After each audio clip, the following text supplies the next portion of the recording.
강원특별자치도 신청사 조성 사업의 속도가 붙고 있습니다. 공모를 통해 선정된 설계도는 다음 달 초 공개될 예정입니다. 춘천시가 화동 257일 건물을 지었지만 3년째 입주 기간을 찾지 못해 운영을 못하고 있습니다. 매달 900만 원이 넘는 건물 유지 비용만 세고 있습니다. 육동한 춘천시장과 허영, 한교 국회의원이 만나 내년도 춘천시 국비 확보 방안을 논의했습니다. 춘천시의 내년 국비 확보 목표액은 5,500억 원입니다. 횡성군과 한국수자원공사 횡성원주권지사가 댐 지원 사업 업무 협약을 체결했습니다. 이번 협약으로 청일 지역에 온마을 교육 거점센터 건립 사업을 추진합니다.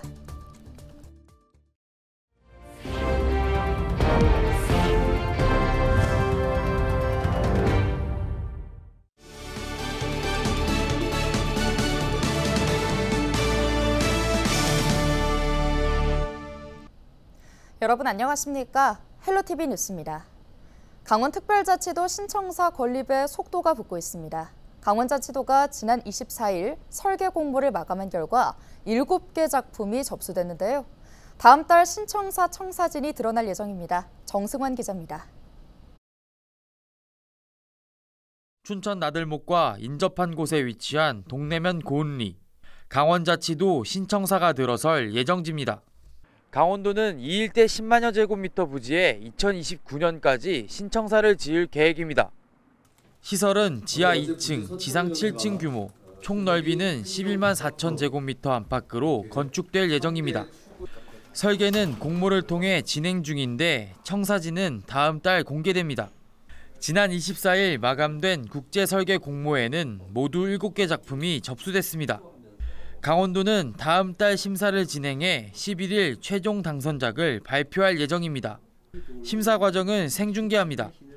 도민과 또 우리 직원들이 좀 편의 증진을 위한 어떤 시설이 돼야 되겠다. 이 신청사는 50년, 100년을 내다볼 수 있는 어떤 건물로 저희들이 판단하고 있습니다. 그래서 어떤 상징성이나 이런 측면에서 지역의 어떤 랜드마크적인 건축물이 건립될 수 있도록 하는 게 저희들의 신청사 건립을 위한 토지 보상도 속도를 내고 있습니다. 현재 토지 보상률은 50%, 전체 13만 8천 제곱미터 가운데 6만 7천 제곱미터에 대한 보상 협의를 완료했습니다. 2026년 상반기 착공, 그로부터 3년 뒤 2029년 완공을 위해서 지금 착착 진행 중입니다. 보상을 지금 해나가고 있는데 약 절반 정도 보상 협의가 완료돼서 보상금이 지급이 됐습니다. 하지만 5천억 원에 달하는 사업비 마련 방안은 여전히 불투명합니다. 지난 8월 기준 신청사 건립을 위한 기금 적립액은 568억 원으로 전체 사업비의 10% 수준에 불과합니다. 강원도는 당장 내년부터 매년 850억 원 이상을 적립해 나머지 사업비를 마련해 나갈 계획입니다. 그러나 내년에도 세수 감소가 불가피할 것이란 전망이 높아 재원 마련에 대한 우려는 당분간 계속될 것으로 보입니다. 헬로티비 뉴스 정승환입니다. 춘천시가 지역 농산물을 활용한 먹거리 사업을 키우겠다며 지난해 공사를 마친 건물이 있습니다. 춘천시 근화동에 위치한 먹거리 복합 문화공간 화동 2571이라는 건물인데요. 3년째 입주 기간을 찾지 못해 벌써 5번째 재모집 공고를 냈습니다. 보도에 전소연 기자입니다. 춘천시 근화동에 위치한 갈색 벽돌 건물. 지역 먹거리 개발 사업을 육성하겠다며 지난해 완공한 화동 2571입니다. 국비와 시비를 합쳐 혈세 125억 원이 투입됐습니다. 축구장 3개 면적의 외식업 창업 공간과 우리술 체험관 등 6개 건물이 들어서 있습니다. 하지만 건물 내부엔 책상과 의자만 덩그러니 놓여 있습니다. 주변엔 인적조차 끊긴 모습입니다. 지난해 완공 이후 2년째 문을 열지 못하고 있는 이유는 운영을 대신할 수탁업체를 선정하지 못했기 때문입니다. 춘천시가 2022년부터 4차례나 모집 공고를 냈지만 마땅한 업체를 찾지 못했습니다. 공모에 참여한 업체들도 있었지만 모두 운영 기준을 충족하지 못했습니다. 사용 중이진 않지만 건물 유지 비용은 계속해서 들어가고 있습니다. 전기세와 승강기 유지 비용 등으로만 매달 약 900만 원이 나갑니다. 최근 춘천시는 5번째 수탁기관 모집 공고를 냈습니다. 하지만 적합한 업체가 나타날지는 여전히 미지수입니다.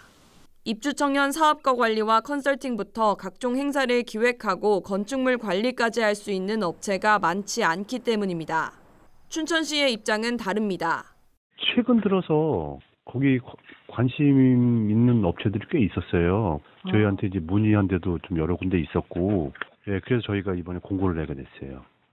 지역에서는 기획 단계에서부터 첫 단추를 잘못 끼웠다는 평가도 나옵니다. 제대로 된 수요조사 없이 사업이 추진되면서 청년 창업 공간과 공유 오피스, 전통주 체험관 등 연관성이 떨어지는 건물만 덩그러니 들어섰기 때문입니다. 이렇게 운영업체조차도 없는 인적 네트워크가 없는 것을 만들어버린 곳이잖아요. 이런 인적 네트워크가 없는 어떠한 컨텐츠를 만들었다는 거는 지금 대중화되지 못했다라는 얘기인 거고, 반대로 말하면. 어쨌거나 그게 갑자기 그냥 짜집기 식으로 해가지고. 춘천시는 다음 달 접수와 심의를 거쳐 화동 2571에 대한 수탁기관 선정 결과를 발표할 계획입니다. 건물만 들어선 먹거리 복합문화공간이 향후 텅 빈 콘텐츠를 어떻게 채워나갈지 시민들의 관심이 쏠립니다. 헬로티비 뉴스 전소연입니다. 춘천시장과 지역구 국회의원이 만나 내년도 국비 확보 방안을 논의했습니다. 춘천시는 25일 국회에서 열린 지역국회 예결위원 국비 확보 간담회에서 육동한 춘천시장과 허영, 한교 의원이 만나 국비 확보 방안을 모색했다고 밝혔는데요. 춘천시의 국비 확보 목표액은 전년도 목표액보다 500억 원 많은 5,500억 원입니다. 국비 확보가 필요한 주요 사업은 소양 8교 건설, 시립 치매 전담형 요양원 건립 등입니다. 횡성군과 한국수자원공사 횡성원주권지사가 2024 K-워터 댐 지원 사업 업무 협약을 체결했습니다. 이번 협약으로 청일 지역의 온마을 교육거점센터 건립 사업을 추진하게 됩니다. 온마을 교육거점센터는 지방 소멸 대응기금 34억 원과 댐 지원 사업비 5억 원 등 39억 원을 투입해 오는 2026년까지 교육장과 작은 도서관, 다목적실 등이 들어설 예정입니다.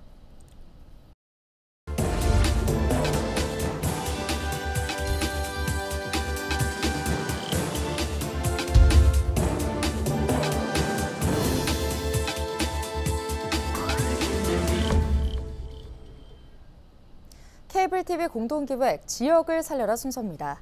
지난 6월부터 고향사랑 기부금을 특정 사업에 기부할 수 있도록 하는 지정기부를 시작했는데요. 이 지정기부에 참여한 전북 구안군에선 사업 시작 한 달여 만에 성과를 보이고 있습니다. 우리 지역에서도 눈여겨볼 만한 사례입니다. 이나라 기자의 보도입니다.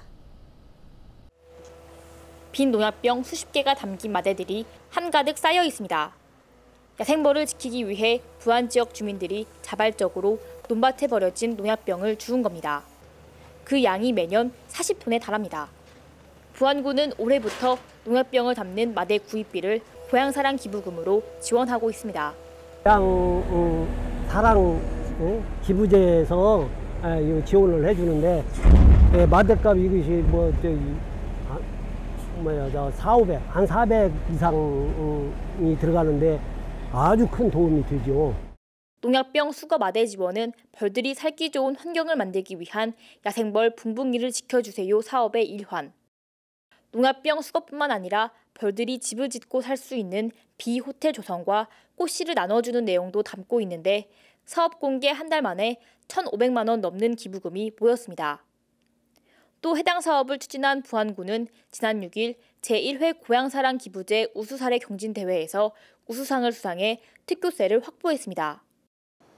야생벌 지정기부 ESG 사업과 관계인구 활성화 노력에서 주목을 받아 우수상과 특별교부세 3천만 원을 받을 수 있었습니다. 이번 성과를 바탕으로 더욱 노력하여 전북 지자체 가운데 유일하게 지정기부에 참여한 부안군은 지난해 같은 기간보다 많은 고향사랑 기부금이 모이고 있다고 전했습니다. 그에 반해 현재 돈의 절반이 넘는 지자체들은 사업을 신중하게 발굴한다는 등의 이유로 지난해 모금된 기부금 50억 원가량을 묵혀두고 있습니다.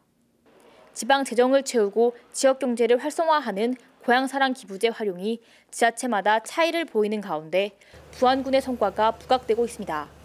헬로티비 뉴스 이나라입니다.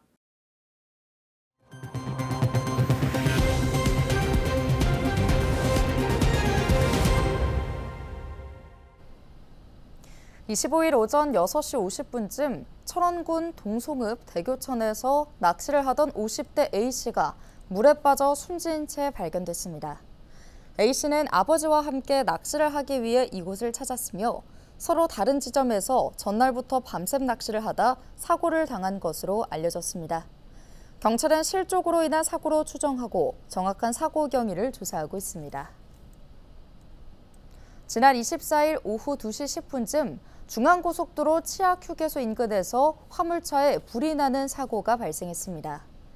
불은 출동한 소방대원에 의해 30분 만에 꺼졌으며 다행히 인명피해는 없었습니다. 원주소방서는 516가 새면서 화재가 발생한 것으로 보고 정확한 화재 원인을 조사하고 있습니다. 강원특별자치도의 석탄 경석 폐기물 규제 개선 사례가 행정안전부 규제혁신 우수사례 경진대회에서 대상을 수상했습니다.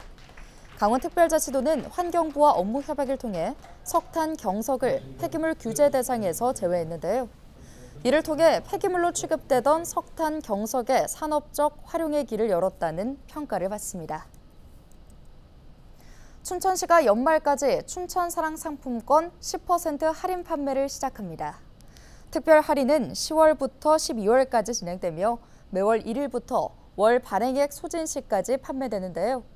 할인 대상은 모바일과 지류 상품권이며 1인당 월 구매 한도는 20만 원입니다. 제49회 정선 아리랑제가 오는 2일부터 정선 공설운동장 일대에서 개최됩니다. 이번 축제는 정선 아리랑제의 역사성을 알리는 7연제례를 시작으로 군민과 예술단체 등 300여 명이 참석하는 아리랑 대합창으로 개막식을 진행할 예정인데요. 또 정선군 9개 읍면에서 퍼포먼스를 담은 아리랑 퍼레이드를 비롯해 각종 경진대회와 전국 아리랑 경창대회 등의 행사도 펼쳐집니다. 2024 원주 기업 종합박람회가 오는 27일 댄싱 공연장 일대에서 3일간 진행됩니다.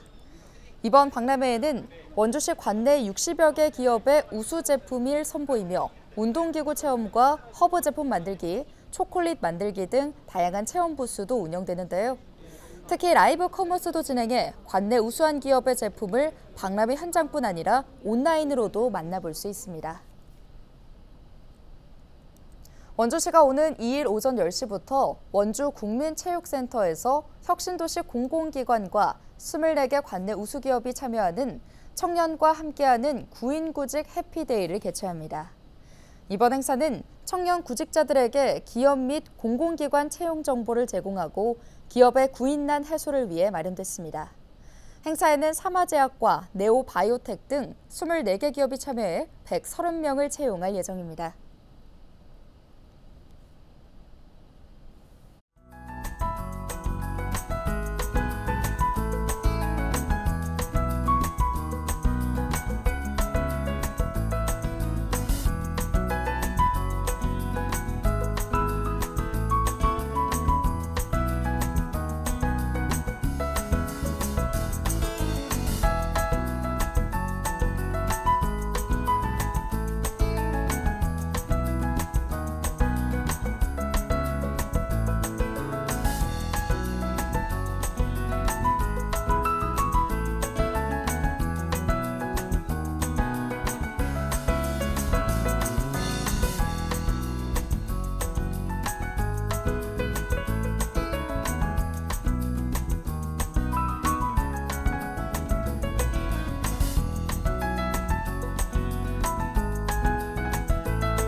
오늘 준비한 소식은 여기까지입니다. 함께해 주신 여러분 고맙습니다.